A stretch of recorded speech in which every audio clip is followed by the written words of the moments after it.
Hello and welcome to GMAC Golf. I hope you are all well in these uncertain times.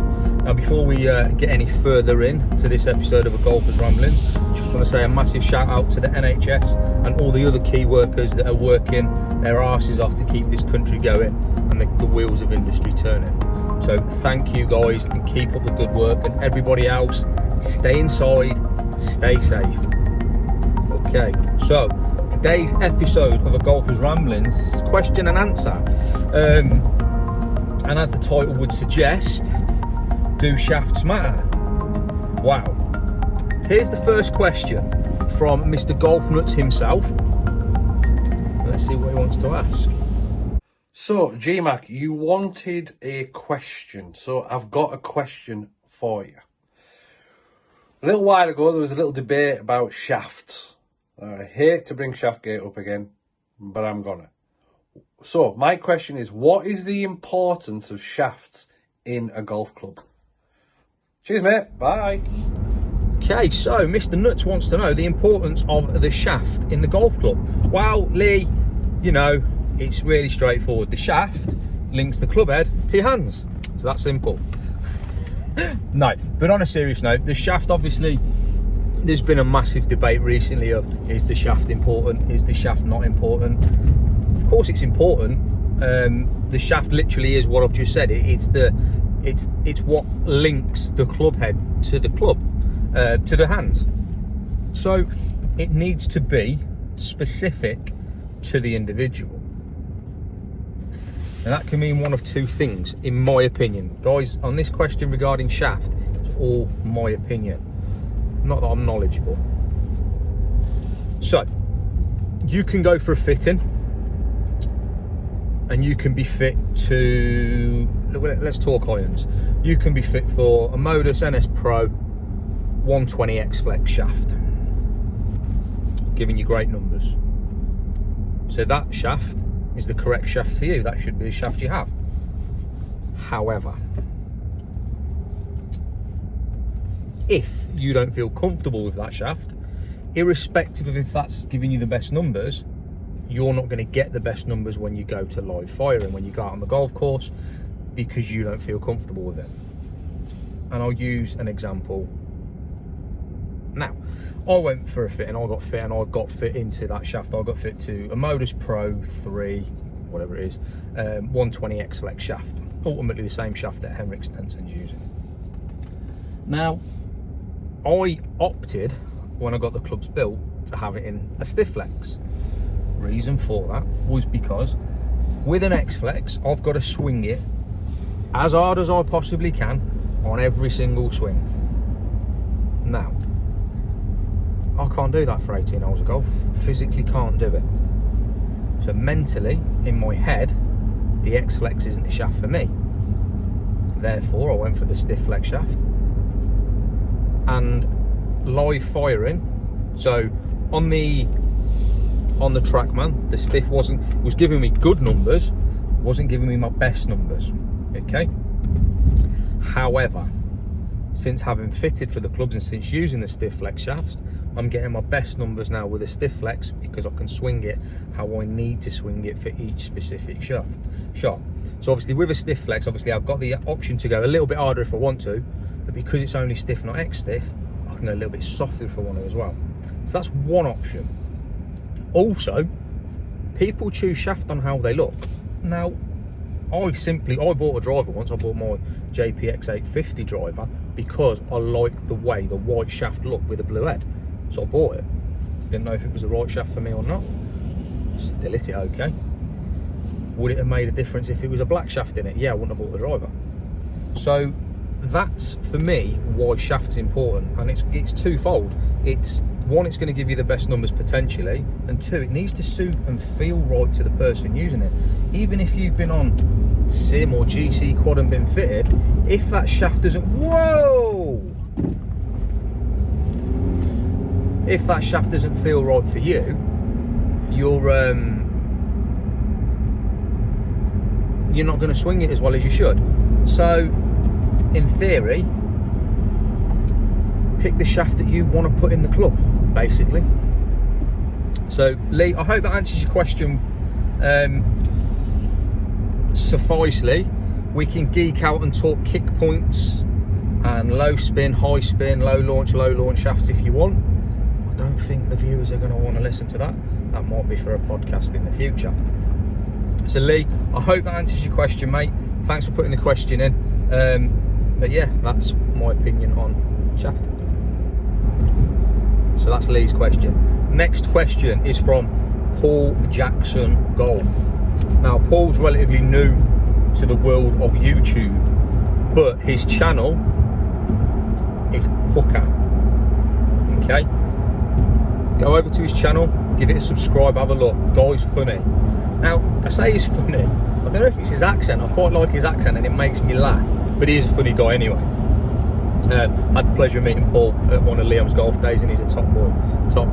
So, Paul's question is 2 questions, and here you go now. Let's have a listen. Evening, G. I hope you and your family are both well in these unprecedented times. Got a question for you. I'm not going to ask you the usual question like which is your favourite course and stuff like that. I'm going to ask you about Shankers. The 3 of you live in different parts of the country. I'm just wondering how you first met and how and why you formed Shankers. And secondly, between the 3 of you, how would you form the perfect golfer between the Shankers? Perfect being used very loosely, but you know what I mean. What's your best attributes between the 3 of you? So like who would go off a tee or be the iron player, and so on. So yeah. How would you make the perfect golfer out of the Shankers? Stay safe. See you soon. So Paul, me, Lee and Owen all met at one of Liam's golf days. The first golf day, well, it wasn't Liam's first golf, but the first golf day we all met, I actually partnered with Lee because my usual partner Sean had a bad back and couldn't play. So Liam partnered me with Lee, and literally from the minute me and Lee met, we just got on from literally, I think, our second shots. In fact, it might have even before we teed off. I think the banter had started between us. So that's when I first played with Lee. Obviously, I think I met Owen the same day. Obviously, we chatted, we kept in touch. 12 months later, we played in the following, well, it might even be 6 months later. We played in the next Golf Makes Golf Day with Liam's guys, and obviously I then paired again with Sean because he was better, and obviously Owen and Lee played together, and literally again the banter was from the start. I think the 3 of us met at the Trafford Centre before we went to Liam's day, and literally we just had a great time. And whenever we've met, we've had such a massive buzz and a laugh. So it just made sense to get together and do something together. It sort of formed organically, if you like. There wasn't anything forced. So anytime you see us messing around and having a laugh on the golf course, please understand and believe it's not forced, it's not staged. That is literally us 3 when we're together. So that's how we met. The next part of your question, mate, I've been thinking about this since you gave it me. I've even spoke to Lee about it because, mate, it's so hard. How do I make the perfect golfer out of the 3 of us? I think, okay, let's talk distance. It's unquestionable that we want to take Owen's distance because he hits the ball a country mile. Okay, so Owen's distance, it would be Lee's tee shots because he's literally arrow straight. He finds the fairway 9 times out of 10. I'm a little bit inconsistent off the tee. Ball striking, you could take mine or Lee's ball striking, to be fair, but we'll take my ball striking. Okay, so where are we at next? So approach play, we'll take Lee's. Definitely Lee's approach play is better than both mine and Owen's. Scrambling, I would say we take Owen's because he does scramble really well. Putting would be me. When I'm putting well, I'm probably the best putter out of the 3. And mental game, probably a toss-up between me and Lee, but I still have that tendency. I've still got that little bit where I can lose my head, so mental game would be Lee. I think, yeah, that's the one. So Owen's length, Lee off the tee, my ball striking, Lee's approach play, Owen's scrambling, my putting, Lee's mentality. Boom. Hope that answers your question, Paul. What would you choose from the three of us? If you'd watched enough of our videos, what would you choose from each of our games to make the best golfer? Stick your comment down below, mate, and let me know. That's Paul's question, boxed off and done. Next question is from Keith Harris. Let's hear what he's got to say. Hi GMAC. Question, are you into the history of the game and what do you think of St Andrews? Keep the great work up on the channel and stay safe, mate. Cheers. Great question from Keith. What do I think of golf history and what do I think of St Andrews? Okay, I like golf history to a point, in the sense, I like the, how do you word this? I like the history behind golf, how it was formed, and I like, and the older golf stuff, obviously I like watching films and documentaries, shall we say, about your likes of Walter Hagen, your Harry Varden, and your people like that. You know, I think that does interest me. However, I think golf history has hampered golf current and future, because I think a lot of us are stuck in the past with our mentalities around moving the game forward. Not history, sorry, tradition, but obviously tradition is formed from history. So yeah, I do like golf history. I think it's potentially stopping golf moving forward. Reference that, but yeah, I quite like it. And like I say, I like reading and watching documentaries about the old boys and how they did things differently, you know. And I definitely like modern history. So like my first real memory of watching golf was the '96 Masters. Obviously famous for Nick Faldo and famous for Greg Norman blowing up in the last round and sort of handing it to Faldo, really. So that's my sort of first memory of golf. So sort of anything from that really interests me. Like, I'll watch a lot of it back and stuff. So yeah, I really like that. What's my views on St Andrews? I've never played it. One of my friends, Tom Edgar, he's a member there. He plays golf at St Andrews. I'd love to play it.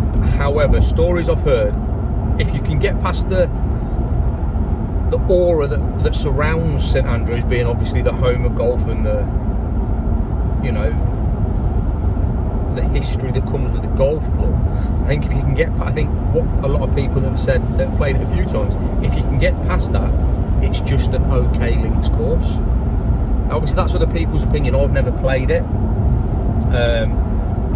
but it's definitely on my bucket list to get up there and play, so I can make that judgment for myself. Obviously I think I'd need to play it a couple of times, because the first time I would literally just be in awe, as I think all of us would be playing it for the first time. So yeah, I hope that answers your question, Keith, and thanks for asking it. I know you're a little bit awkward on the old camera, but you come across fine, mate, don't worry. So I hope that answers your question. So my next question is from long-time follower of the channel, Sean Hargreaves. Thanks for your question, Sean. Here it is. Hi Graham. My question is, for the Golfers Ramblings, what's the best par 3 you've ever played? And if you could play any par 3 worldwide, where would it be? See you soon, stay safe. Okay, not sure if you could hear that, it's quite quiet. I've tried to turn the audio up, so hopefully you could hear it. If you couldn't, what Sean's asking me is, what's the favourite par 3 I've played? Okay, and if I could play any par 3, what would it be? Okay, so my favourite par 3, I've got 2, both at the Forest of Arden, but both on separate course. The first one is on the Aylesford course. It's the 6th hole. The reason that's my favourite par 3 is because that's the only hole I've ever had a hole in one on. So that's that. It's not particularly, you know, if you look, it's a run-of-the-mill par 3. It's short, it's not very pretty, but for the reason of I had a hole in one in there, and that is my favourite. That's one of my favourite. My second is also the Forest of Arden, but the Aylesford, at the Arden course, and no, it's not the 18th, it's the 15th. Here's the lengths and so on of the course, and here's a little picture of what the course what the hole looks like.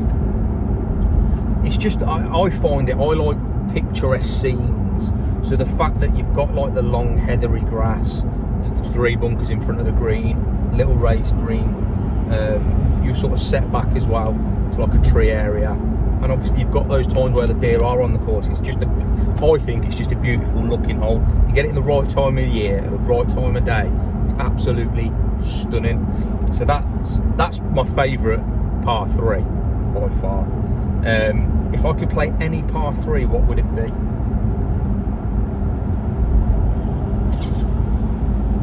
It would be the 12th at Augusta. Just because I know, you know, getting to the actual hole itself isn't that pretty until you actually get to the green and get to the water. So you've got nothing, you've got a tee box and just a flat grass. But then when you get to the green, you've obviously got the water, you've got the bunkers, you've got all the beautiful flowers behind it. So yeah, that's definitely one I would love to play. Definitely love to play that. Hope that answers your question, Sean. On to the next one. So the next one is from Robin. Robin's good friend, follower of the Twitter channel, follower of the YouTube channel. He's also store manager of my local American Golf. So guys, anyone local to American Coventry, when things are back up and running, pop in and see him, and I'm sure he'll do you right. So let's have a look, see what he's got to ask. Hello, mate. What do we think about golf clubs adding 3 months onto our membership next year? Obviously, we've not been able to play for, 2, 3, 4 months now. So I've seen some golf clubs doing it. Good idea, sustainable by the golf clubs. What do you reckon? Okay, really interesting question. And me and Lee were talking about this the other day, about what a golf club's going to do, reference the membership fees. Like you say, some are adding it on to the end of the year. What are my thoughts? Honestly, don't know. I don't know. I think for me, if you're in a position, see, I'm quite lucky at the moment. I'm a key worker, so I'm still working, so my salary hasn't changed. So I'm in a position, whilst I can still make my monthly payment, so it doesn't really, you know, I can still pay.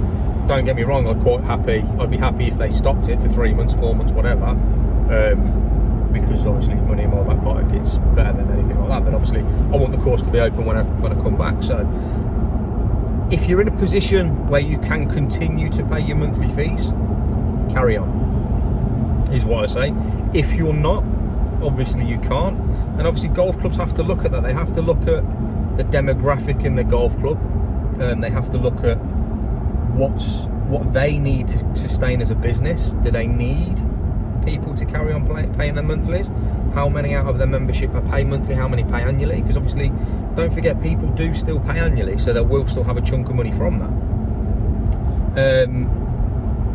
Dave Bartlett, a PGA pro from down south, what his club are doing is they're freezing the membership for 3 months, then splitting that 3 months across the remaining year, which I think is a great idea, to be honest. So whilst you'll still pay those 3 months, you won't feel it as a massive hit, because you'll pay it spread out across whatever's left of your membership year. So it's a real tough question, Robin, to be honest with you, and I don't know the answer. I don't know what golf clubs are doing, what they should do. I genuinely don't know. I think we will lose some golf clubs because of this, unfortunately. But in the same vein, I think when it all comes up and running, I think some golf courses will be in a better position course-wise than they were when they closed, because obviously they're keeping their green staff on, so they're working daily, albeit skeleton stuff, but they'll be working daily. So the courses, potentially, for those that do stay open, are going to be in a much better condition. But yeah, reference the membership. I think if you're in a position where you can continue paying your monthlies, carry on, please. Makes sense for me. Keep paying your monthlies. If you're not in a position, speak to the golf club and see what options they have for you. But yeah, I think the best one I've seen personally is the one that Dave said, reference, freeze the payment for 3 months and then split that 3 months over the remainder of the year. I think that's probably the best one, to be fair. So yeah, that's what I would suggest. Whether golf clubs would do that or not, I don't know. I hope that answers your question anyway, mate. Stay safe, hope you and the family are well. Now then, final question is from Mr. Barry Edwards, Rory's driver. Check his channel out. He started doing some stuff again just before this cockeyed virus hit us. Started getting his daughter into golf, so some good lessons on there. Good lessons on there. So let's have a look, see what Barry wants to know. Now then, Big G, how you doing? Hope you're keeping yourself busy. I've been knocking stuff up. Well, made myself a little display shelf there for all my little knickknacks and trinkets that people kindly send me or I collect from relevant golf courses that I've been to or visited, or yeah, well,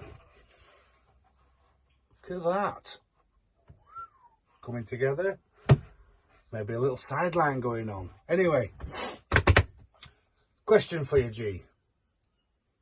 Now, I'm pretty sure that this was discussed back in the day, a long time back in the day actually, before a certain YouTuber, big YouTuber, massive YouTuber, organised a golf day.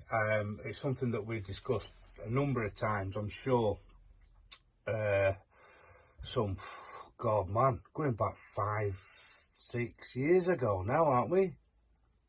Oh my God, where's it go? Anyway, how about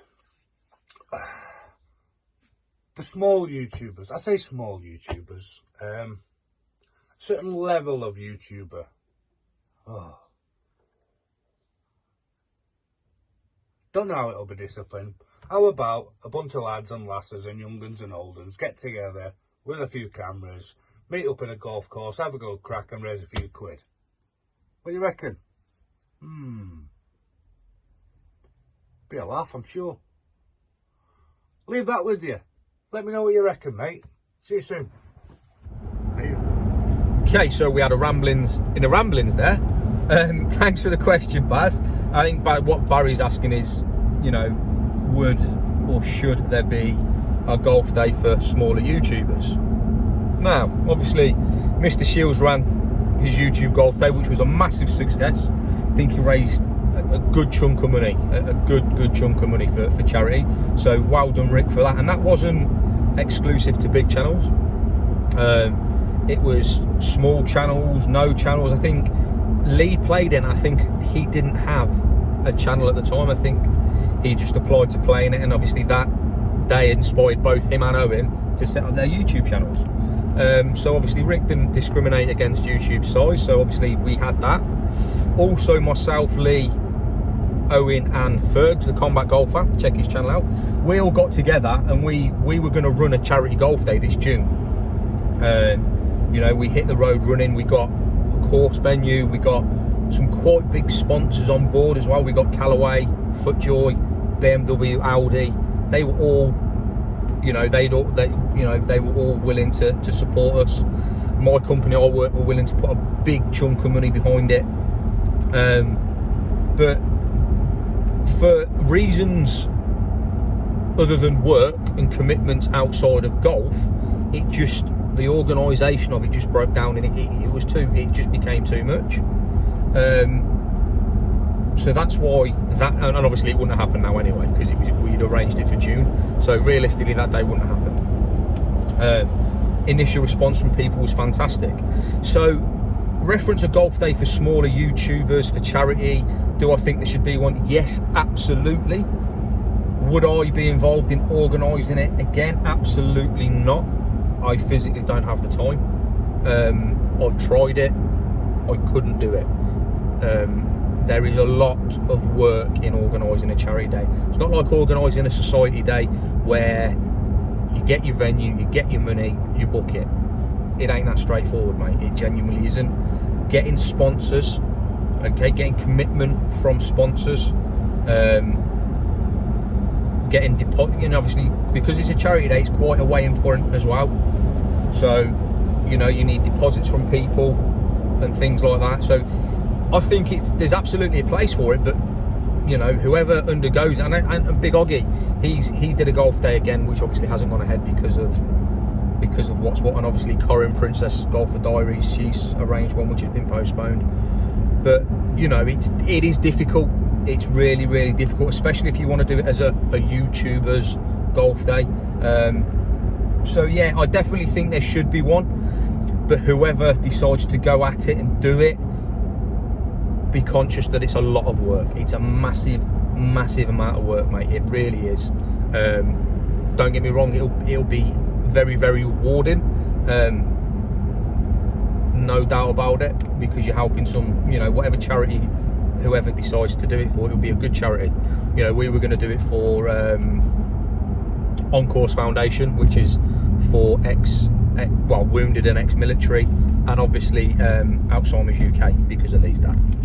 So we were going to do it for 2 great charities, but unfortunately, like I say, it just broke down because of work commitments from a couple of us. I think me and Owen, were the main 2 that had the issues with work, and obviously with Fergs now being posted abroad, it couldn't happen anyway, even if, you know, this horrible disease wasn't around. So hope that answers your question, Baz. Hope you're staying safe, and that coat hanger is bang on, mate. You've definitely got a business idea there while you're not working. Like I said, Baz's Bespoke Bits. It's got mileage, mate.